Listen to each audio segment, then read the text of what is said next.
जब तपाईँ यो संसारबाट बिदा हुनुहुनेछ नि तब तपाईँको शरीरलाई दागबत्ती दिएर आगो लगाउनेहरू तपाईँको आफ्नै मान्छेहरू हुनेछन्।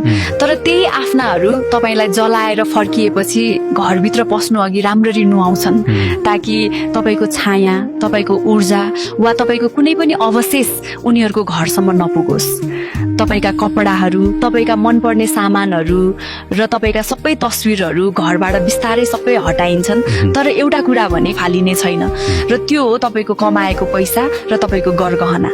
किनकि उनीहरूका लागि तपाईँको यादभन्दा बढी ती भौतिक चिजहरू मूल्यवान हुन्छन्। अनि त्यही बेला एउटा कठोर सत्य बुझिन्छ, सायद यो दुनियाँमा मान्छे भन्दा पनि उसले कमाएको धन र उसले छोडेको मूल्यवान कुराको बढी महत्त्व दिइने रहेछ। त्यसैले मेरो विचारमा तपाईँ जिउँदो हुँदै अलिकति आफ्नै लागि पनि बाँच्न सिक्नुहोस्, किनकि अन्त्यमा तपाईँले यो दुनियाँलाई कति दिनुभयो भन्ने भन्दा पनि तपाईँले आफ्नो जीवन कति खुलेर, कति शान्तिसँग र कति खुसी भएर जिउनु भयो, त्यही नै तपाईँको वास्तविक कमाइ हुनेछ।